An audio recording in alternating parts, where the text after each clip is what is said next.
Alright, magandang hapon po sa inyong lahat mga kababayan, Batang Maynila to. Guys, panoorin natin itong video. Video po ito ng grupong yung Tatay Kami Naman signature campaign. So ito yung grupo na kung saan meron po silang sasakyan at umiikot sila kung saan-saan para kumalap ng pirma para po sa pagkakaalam ko ay signature campaign para maibalik si dating Pangulong Rodrigo Duterte dito sa Pilipinas. So, ikot sila ng ikot, may sasakyan sila at yung mga tao pinapapirma nila. Akala naman nila may mangyayari. Akala naman nila may mangyayari. Kahit umabot pa ng ilang milyones ang pumirma dyan, wala pa rin epekto yan. Wala pa rin mangyayari. Yung Senado nga mga senador na yun Di ba? Yung mga senador natin, anong ginagawa nila? Anong ginawa nila? Meron po silang resolusyon na pabalikin ang Pangulong Rodrigo Duterte, si former president dito sa Pilipinas. Pero ano nangyari? Nagkaroon ba ng saysay? Wala Bakit? Kasi hindi na tayo under, kumbaga yung ICC hindi na po under jurisdiction ng Pilipinas. Iba na po yun. Kaya itong mga tulongges na to, kahit maghapon magdamag, 24/7 pa kayo magpapirma sa mga taong nadadaanan ninyo, wala pa rin mangyayari. Para lang kayong tanga na nagpapagod sa walang kwentang bagay. Sa totoo lang. Real talk lang po. Hindi po yan kumbaga wala pong kabuluhan. Hindi po tatanggapin ng ICC ang pirma ninyo. Kahit ilan pa yan, pirma na yan. Saka legit ba yan? Kung sino-sino lang papipirmahin ninyo. Lahat na madaanan ninyo. Wala po talaga. Wala pong silbi yung signature campaign na yan. Kasi hindi naman tayo na pinakikinggan ng ICC. Hindi po under jurisdiction ng ICC ng Pilipinas. So, wala po Senado nga walang nagawa kayo pa. Sino ba kayo dyan? Yung mga nag-arali, nagsisigaw kung saan-saan. Kung ano-ano, minumura ang Presidente Bongbong Marcos, pinapababa ang Presidente Bongbong Marcos. Kayo yan Mga DDS kayo Wala mangyayari. Sa totoo lang. Pasensya na po kayo pero dapat tanggapin nyo na yan sa mga sarili niyo. Nagpapagod lang kayo. Kaya ito mga kababayan, naisip nila. Napadaan sila dito sa House of Representatives, North Gate. So naisip nila, pasok tayo. Ewan ko siguro trip lang talaga nila, pasok tayo. At tingnan natin kung makakapasok tayo. Pero alam naman nila na hindi sila makakapasok. Kasi mga kababayan, itong House of Representatives, ano po ito opisina po ito ng mga congressmen at mga empleyado ng mga congressmen at empleyado ng House of Representatives. Opisina po yan. Hindi po yan pwede na kung sino-sino lang ang basta-basta makapasok dyan. Ito mga kababayan, panoorin natin yung video. Dito nyo makikita kung gaano talaga mga kabobo at katatanga itong mga DDS. Yung nandito po sa Tatay Kami Naman na campaign, signature campaign, kung gaano kabobobo itong mga ito. At kung gaano katatanga at kung gaano kayayabang mga kababayan. Sobrang yabang. Ito, sige, diretso na tayo. Panoorin natin itong video. Tingnan nyo mga kababayan. Ayan, papasok sila sa House of Representatives. Nagbibideo sila ng katangahan nila. Ito, panoorin natin.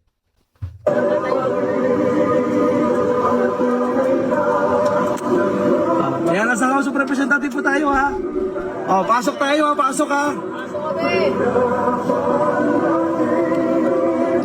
Si House of the People daw to Ito daw po is House of the People. So subukan natin pumasok So yung House of Representatives daw, House of the People. Sige lang. Intindihin na lang kita. Tingnan ko walang basagan ng trip Trip mo yan Sige, diretso. Subukan natin pumasok sa House of the People. Boss. Pwede ba kami magpapirma sa mga congressman dito? Oh. Magpapapirma daw sila sa mga congressman. Eh, yung trip na itong mga hinayupak na to Oo. Okay lang ba? Pera mo na yun, sir. Ha? Hindi, saglit lang naman kami. Pera mo na yun. Sige, ID. Kukunin mo ba? Papakita ko lang. Hindi mo po na ID, sir. Ha? Hindi mo po na ID. Oh. ID na lang. Ha? Ano na? Pera mo. Ayan, tingnan natin ha. Oh, ID. Oh, ID. Dito tayo sa harap ng House of Representatives ha. Kasi People's Congress daw to eh. Okay na. Gilit po muna ito, sir. Sige. Yes. Pasok tayo, baka yung mga... Signature campaign. Nakapasok na po tayo sa harap ng House of Representatives ha. Ayan. So People's Congress, tingnan natin.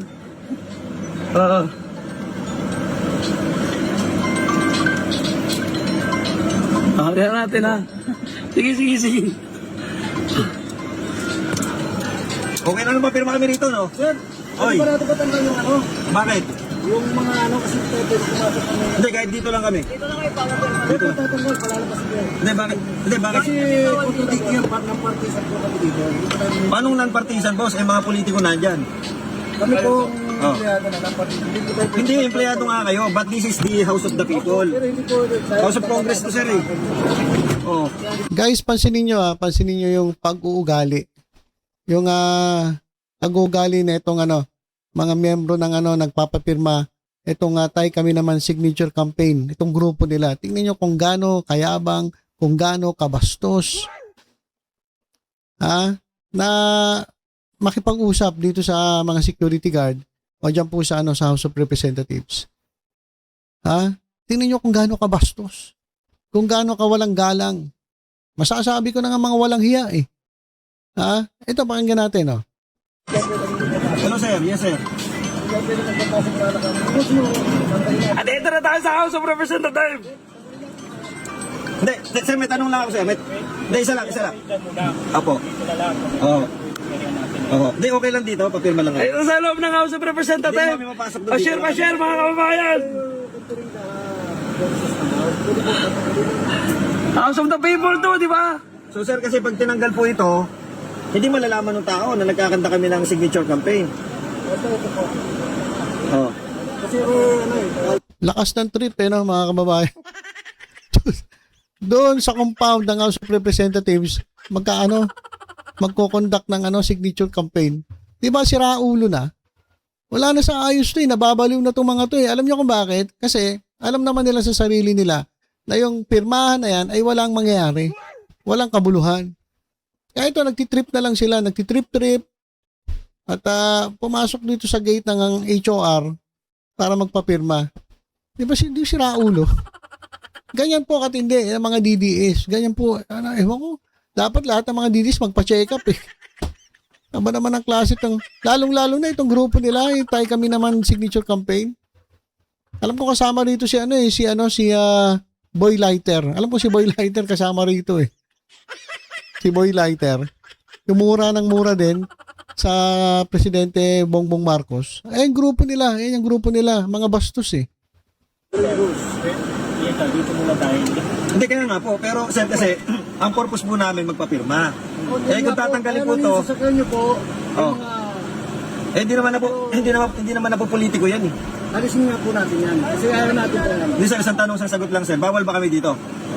Hindi, kasi kung bawal kami, alis kami. Pumunta muna kayo doon. Kasi kung papayag na kayo na access, ngayon, wala pa kayong access, hindi tayo. Bawal po, bawal. Sir, kailangan bang imbitahan kami ng Mahina rin itong gwardiya mga kababayan. Mahina rin. Kasi bawal yan eh. Sa compound ka ng House of Representatives, magpapapirma ka, bawal po yan. Dapat obisa pa lang sinabi, bawal po dito. Pero po tamang lugar para gumawa ng signature campaign, hindi po dito. Kasi opisina po ito. Dapat ganon. Malay mo mga kayo, kung ano-anong gagawin niyo diyan sa sa loob ng opisina. Mga bastos pa makipag-usap. Kung ako yan, talagang yan, hindi pwede. Labas kayo, hindi po. Kung meron kayo appointment sa mga congressman, kung meron kayo mga schedule na may gagawin talaga rito, pwede. Pero kung manggugulo lang kayo rito, po-provoke lang kayo kasi nang bibisit lang to. Nang buburaot lang tong mga to, mga kababayan, nang buburaot lang talaga. Wala naman talaga silang intensyon na talagang pumasok. Gusto lang nilang mamburaot, bisitin yung mga nandiyan sa House of Representatives, yung mga gwardiya. Ayun po yung purpose nila. Wala naman po ibang purpose dyan eh. Talaga mamburaot lang, mangasar lang. Kaya, tingnan mo, sabi nila, ay kung hindi kami papayagan, lalabas kami. Alam naman nila hindi sila papayagan. Talagang lang, nang po-provoke, nang bibisit lang talaga itong mga kupal na to. Congressman? Sir, hindi bawal yan, sir, ha? Kasi pampubliko ito. Hindi bawal yung video. Hindi, sinabi niyo na po bawal eh. So lalabas na kami, bawal eh. Di ba, sir? Kung hindi kayo pinayagan, bawal kayo pumasok. Kaya nga po. Hindi naman kami sigurado papayagan eh. Tama po ba? Alam nyo, dapat makakasuhan to eh. Dapat may aksyon na gawin ng House of Representatives dito sa grupong ito. Harassment po ito eh. Nagugulo lang talaga. So dapat aksyonan nito. Sa totoo lang, dapat aksyonan nito nga pambabastos na itong grupo ni Duterte. Itong grupo ng Tay Kami Naman, signature campaign para kay Duterte. Dapat masampulan ito eh. Hindi pa pwede yung ganyan. Hindi pa pwede yung ganyan na bastusin mo yung mga yung mga empleyado diyan, yung mga nagbabantay diyan, yung mga yung mga guards, mga security. Hindi dapat yan dapat kasuhan yan. Dapat kasuhan talaga to ng House of Representatives. Ay, lang natin po. Lalabas na lang. Ayaw naman nila magpaano ng access eh. Alin po? Iniwan ko na nga po ID ko eh. Iniwan ko na nga ID ko eh. May access na ako. Hindi po. Ayan meron na akong pass visitors. Sa sasakyan po. Sakay tayo, sakay. Labas tayo. Sige. Paktay ka. Iniiwan mo pala yung ID mo. Ano ka ngayon dyan? Tawag dito. Ano bang tawag doon? Basta kilala ka na. Kilala ka na. Iniwan mo pala ID mo. Sigurado yan. Nilagbook yan. Nakalagbook yan. Tapos ganyan ang ginagawa mo. Nagipagtalo ka pa sa mga security guard na merong authority para magpalabas o hindi kayo payagan dahil wala naman kayong appointment eh. Wala naman kayong gagawin dyan eh. Talagang gusto nyo lang manggulo eh. Tama lang na nalagbook. Ngayon nakalagbook, yari ka. Bok, kung sino ka man, yari kang DDS ka.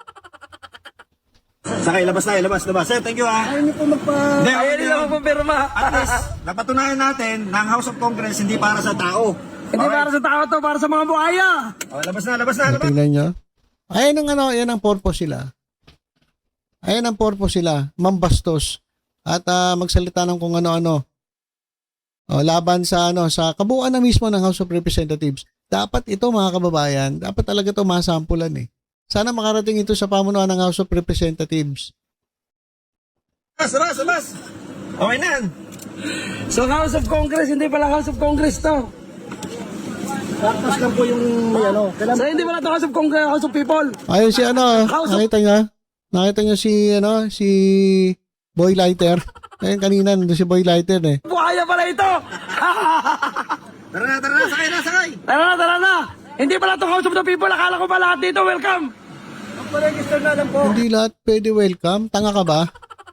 Opisina yan eh. Welcome ka kung may gagawin ka dyan. Kung mambuburaot ka lang, hindi ka welcome dyan. Kung dyan ka nagtatrabaho, o dyan ka,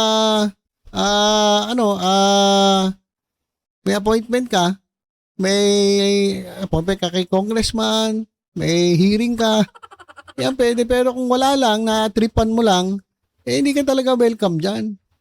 House of the Buhaya pala ito. House of Crooks pala ito. Kala ko ba lahat dito, welcome.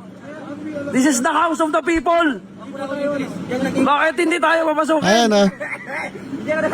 yan si Boy Lighter. Sabi ko sa inyo, kasama si Boy Lighter eh. Ewan ko ba kung hindi pa nakukulong to. Ilang beses na to na imbitahan ng CIDG. Wala pa rin kasawa-sawa eh. Baka naman pinagkakitaan nila to. Baka meron sila sponsor dito. Hindi natin alam. Kasi hindi naman magpapagod itong mga tulonggis na ito kung wala silang kinikita rito. Di ba? Baka naman may nag-sponsor, may nag-finance dito. Kaya umiikot-ikot sila kung saan-saan. Nakala naman nila may mangyayari. Ayan si Boy Lighter Bawal po ang vlogger na sa loob ng house. Hindi kami vlogger. Bakit sila nagtatapon ng pera ng taong bayan? House of the people to, di ba? People kami. Bawal namin i-vlog yan, mga buhay na sa loob. Bawal po yan na... Hindi, saka ano, ito guys ito. Bawal po yan, yung basta-basta ka magbibideo ng walang pahintulot. Hindi naman ito mga politiko eh. Hindi po yan sila public figures. Mga ordinaryong empleyado lang yan. Pero biro mo, tututukan nila ng camera. Alam ko bawal yan eh. Hindi pwede yung gano'n. Pero lang kung ikaw ay pinayagang camera o mag-video. Alam ko bawal po yan eh. Kasi, ano yan eh, kumbaga yan ay karapatan mo. Na hindi ka basta-basta pwedeng kunan ng video kung hindi mo sila bibigyan ng pahintulot. Walang bawal. Bawal ngayon nila. Government office to, di ba? Public place to, di ba? Government office to, di ba? Bawal mag-vlog. Public place naman putik. Kung gusto mo, pumunta ka doon sa Liwasan Bonifacio, yun ang public place. Hindi nga kailangan ng permito para mag-rally. Dapat doon ka nagpunta. Hindi dyan sa House of Representatives opisina yan, gunggong. Gunggong din to, nagmamagaling na to eh. Tax of the people ang ginastos dito, bakit bawal? Ha? Ang pera ng taong bayan. Bakit bawal? Pera ng taong bayan to! Bakit bawal? Mga gunggong. Pera ng taong bayan ginastos dito! Bakit bawal? Public disturbance. Bawal sila si vlog. Ano yun? Eme-eme? Nakakainina. Tingnan nyo, yung driver, pangiti-ngiti lang. Kasi yun po yung ano nila, talagang purpose sila. Ayun yung layunin nila. Manggulo, mamburaot, mambuisit, mangasar. Ayun lang po yun. Wala na pong ibang dahilan. Kaya sana ito makita ng House of Representatives at masampulan para mabawasan yung yabang na itong mga hinayupak na to. Ibang klase yung trip, mga kababayan, no? Ibang klase yung trip. Siguro, ito yung mga bangag, mga kababayan. Ito yung mga bangag. Sa salita ng salita, sa gobyerno na bangag ang presidente, bangag ang administrasyon. Hindi, kayo ang bangag. Sa pinagagawa ninyo na paghahalata na kayo mga bangag. At wala sa katinuan. Kasi kung nasa katinuan kayo, hindi nyo gagawin yan eh. Alam nyo naman na bawal yan eh. Di ba? Sir, akala ko ba House of the People to? House of the Crocs pala ito. Bawal daw kami. Pera namin ang sumasahod sa kanila. Ayan yung nagbigay na ID, yari ka dyan. Tiryado ka na. Makasulat na yung pangalan mo. Tiryado ka na. Pwede ka idemanda, pwede kang hanapin at sampahan ng kaso sa pinaggagawa mo. Bawal pala ang tao dito. Mga buhaya pala dito. Ang buhaya. Ayan na. Huwag nyo kami tapos dito. Hindi ako makakapatay. Okay, so yun mga kababayan ayun po. Dito makikita natin kung gaano kawalang hiya, kabastos, kawalang modo, kawalang galang itong grupo ng Tay Kami Naman signature campaign. Bastos po mga kababayan. Ganyan po ang pag-uugali ng mga DDS. Sama-sama ng tingnan din ng mga tao sa inyo, mga DDS, ganyan pa. Tingnan ninyo kung anong klaseng mga pag-uugali meron kayo, yung mga kasamahan ninyo. Pero tuwan-tuwa pa rin kayo. Ibang klase. Ang layo talaga ang layo Mga kababayan, yung mga taga-suporta ng mga DDS, napakalayo doon sa mga taga-suporta ng administrasyon. Napakalayo, mga kababayan. Sa breeding, sa ugali, sa kilos, sa attitude. Ang layo. Talagang bastos itong grupong ito. Kaya sana masampulan ito. At hindi po maganda yung ginagawa nila. Payag ba kayo na ganyan-ganyan lang kayong House of Representatives?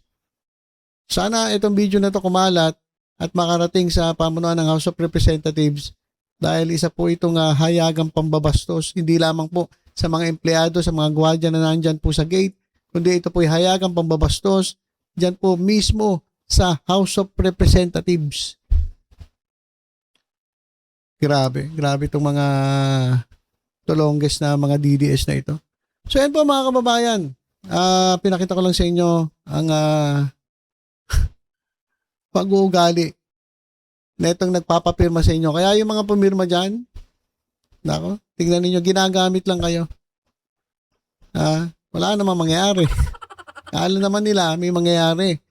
Kahit umabot pa ilang milyones yung pirma ninyo, kahit sino-sino papirmahin ninyo, walang kabuluhan yan. Bakit? Hindi naman po tayo paikinggan ng ICC. O kayo, hindi naman kayo paikinggan ng ICC. Dahil wala naman jurisdiction ng Pilipinas sa ICC. Senado nga, wala nagawa, kayo pa. Mga pasigaw-sigaw lang kayo dyan sa mga rally ng mga Duterte. Tapos, kung umasta kayo, kala nyo kung sino kayo. Wala. Ganyan, nakikita lang natin, ganyan po kabastos ang mga DDS. Grabe. So, yun lang po muna mga kababayan. Abangan natin kung ano maging update dito sa pangyayaring ito. Ako, sana lang makarating to sa pamunuan ng House at magawa ng aksyon.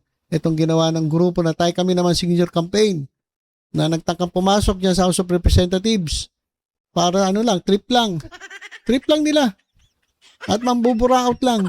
Yun lang po, wala na may iba silang gagawin dyan di ba?